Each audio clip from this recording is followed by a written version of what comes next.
탈북민 출신으로 10여 년간 탈북민들을 섬기며 복음 전파에 힘쓰고 있는 한민족 사랑교회에 다녀왔습니다. 대한예수교장로회 통합총회가 한 달도 채 남지 않은 가운데 신정호 목사가 부총회장에 단독 입후보했습니다. 총회 운영안과 주요 공약을 들어봤습니다. 한글 전화번호 서비스를 제공하는 콜피아가 구티비와 함께 미디어 선교 사역에 나섭니다.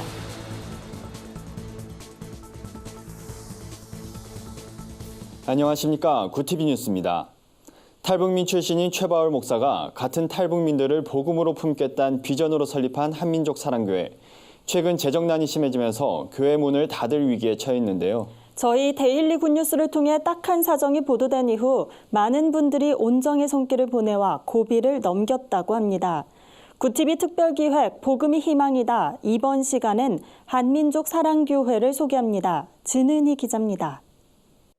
2010년부터 탈북민을 섬기며 복음도 전하는 최바울 목사. 아이들을 포함해 20여 명의 탈북민이 최 목사를 통해 날마다 하나님의 따뜻한 사랑을 경험합니다. 북한 특수부대원 출신인 최 목사도 탈북 과정에서 숱한 위기를 겪었기에 탈북민의 고충을 모른 척할 수 없었다고 말합니다. 저는 탈북민들을 통해서 복음을 전하고 있습니다.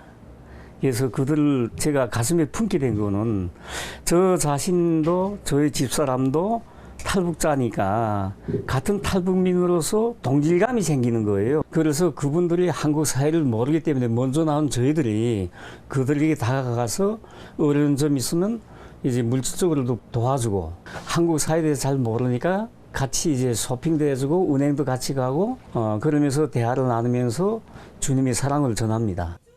북한과 달리 더 이상 숨죽이지 않고 마음껏 찬양할 수 있다고 여겼던 이곳에도 위기가 찾아왔습니다. 교회 임대료를 내지 못해 길거리로 내몰리게 된 것입니다. 다행히 한민족 사랑교회의 안타까운 사연이 구티비가 발행하는 데일리 굿뉴스를 통해 전해지면서 후원의 손길이 이어졌습니다.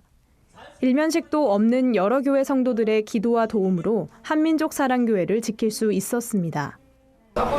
보시다시피 교회 환경도 굉장히 열악하고 또 교회 사정도 많이 안 좋아요.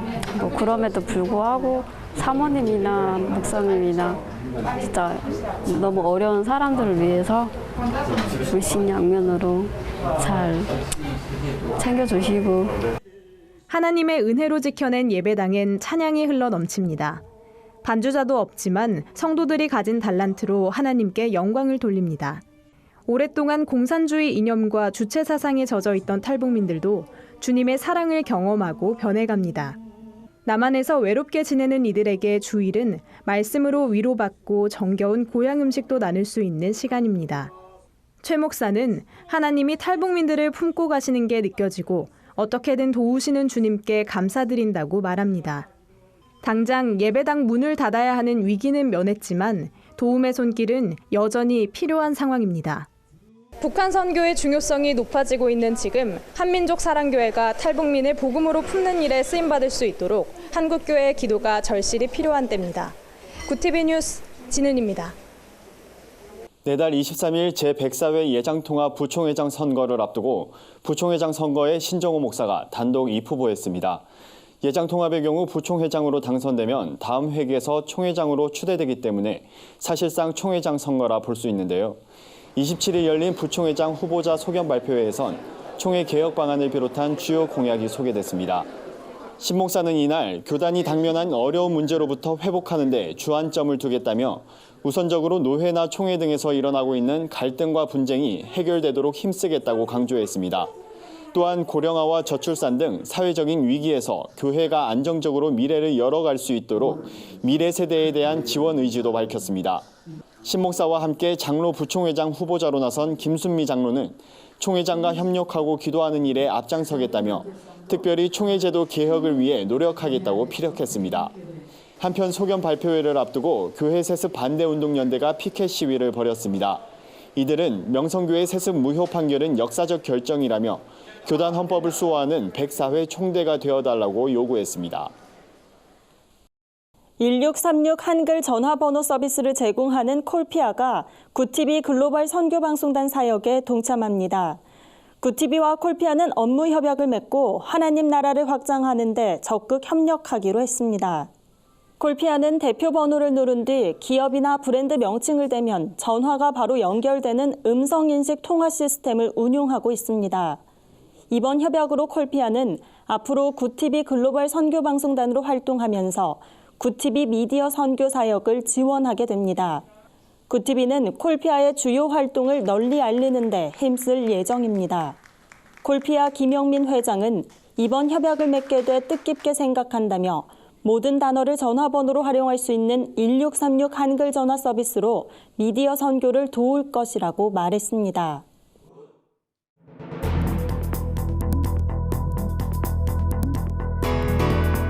세계 곳곳의 주요 소식을 살펴보는 시간입니다. 여성의 축구 경기장 입장을 금하고 있는 이란에서 남장을 하고 여러 차례 경기를 관전한 여성 4명이 당국에 체포돼 파문이 일고 있습니다. 여성의 경기장 출입을 허용해야 월드컵 출전이 가능하단 국제축구연맹의 요구에 이란이 동의한 가운데 체포가 이루어졌기 때문입니다. 남장 차림으로 축구 경기장에 들어간 여성들은 경기를 관전하는 사진을 인터넷에 올렸고 이란 당국은 이를 공공질서를 어지럽힌 행위로 봤습니다. 현재 이란 내에선 축구 경기 관전 등 여성의 권리 확대를 주장하는 보수 온건파 로하니 정권과 보수 강경파 간의 대립이 심화하고 있어 향후 여성의 권리 개선에 이목이 집중되고 있습니다. 한국과 일본 간 갈등이 격화하는 가운데 일본 정부가 국제 여론전이나 타국과의 분쟁에 대응할 예산을 대폭 늘릴 것으로 알려졌습니다. 일본 외무성은 내년도 예산안 편성에 앞서 관련 예산을 올해보다 약 9% 늘어난 7,939억 엔을 요구할 방침이라고 교도통신이 보도했습니다. 아울러 세계무역기구의 제도 개혁을 위해 관련 회의 등에 참가하는 경비도 올해보다 2배 늘리기로 했습니다. 외무성이 WTO 관련 예산을 대폭 늘리려는 것은 한국이 후쿠시마 현 등의 수산물을 수입 금지한 것에 맞서 WTO에 제소했다가 패소한 후 국제기구 대응을 강화할 필요가 있다고 판단했기 때문으로 보입니다. 서식지 파괴와 무분별한 밀렵 등으로 멸종 위기에 처한 흰 코뿔소의 인공 번식 가능성이 열렸습니다. 이탈리아의 한 동물 복제업체 연구진이 북부 흰 코뿔소의 인공 수정에 성공한 겁니다. 케냐에서 서식하는 암컷으로부터 10개의 난자를 확보한 연구진은 죽은 수컷의 냉동 정자를 활용해 인공 수정을 시도했고 이 가운데 7개의 난자에서 착상이 이루어졌습니다. 사실상 종의 절멸 위기 상황에서 한 줄기 희망이 솟아난 것으로 평가됩니다. 다만 이 수정란이 배아로 발전할지 여부는 좀 더 지켜봐야 한다고 업체 측은 밝혔습니다. 업체는 최소 5마리의 북부 흰 코뿔소를 탄생시켜 아프리카 야생으로 돌려보내는 것을 목표로 삼고 있습니다. 인간을 닮은 휴머노이드 로봇을 태운 러시아 소유주 우주선이 국제우주정거장에 도킹하는 데 성공했습니다. 표도르로 이름 붙인 로봇을 태운 소유주 MS-14 유인 우주선은 당초 우주정거장의 포이스크 모듈에 도킹할 예정이었으나 자동 도킹 시스템 신호 증폭기에 문제가 생겨 제시도 끝에 지베지다 모듈에 도킹했습니다. 러시아가 휴머노이드 로봇을 국제우주정거장에 보낸 것은 이번이 처음입니다. 러시아는 로봇의 우주 개발 이용 가능성과 우주인 지원 역할 수행 가능성을 점검해본다는 계획입니다. 오늘의 사회 이슈를 박은결 기자가 종합해드립니다. 오늘의 이슈 포커스입니다. 일본이 28일 예정대로 한국을 백색 국가에서 제외하는 제도를 강행하면서 일본 기업들의 대한국 수출 절차가 대폭 강화됐습니다. 이에 따라 첨단 소재 전자, 해양 항공 우주 군용 품목 등 857개 품목의 대한국 수출 방식이 일반 포괄 수출 허가에서 개별 허가 또는 특별 일반 포괄 허가로 바뀝니다. 여기에 비전략 물자까지 포함하면 사실상 식품과 목재를 제외하고 거의 모든 산업에 걸쳐 새로운 규제가 적용되는 셈입니다. 더불어민주당과 정부 청와대는 소재 부품 장비 공급망의 조기 안정과 상용화를 위해 내년부터 2022년까지 3년간 정부 예산 5조 원 이상을 투입하겠다고 밝혔습니다. 피해자가 스스로 촬영한 음란 영상과 사진을 피해자로부터 건네받은 뒤 이를 피해자 허락 없이 다른 사람에게 유포했더라도 음란물 유포죄로 처벌할 수 없다는 대법원 판결이 나왔습니다. 대법원 일부는 헤어진 여자친구 A씨가 전송해준 A씨의 샤워 영상과 나체 사진을 회사 동료에게 전송한 혐의로 기소된 안모 씨에 대해 무죄를 선고한 원심 판결을 확정했습니다.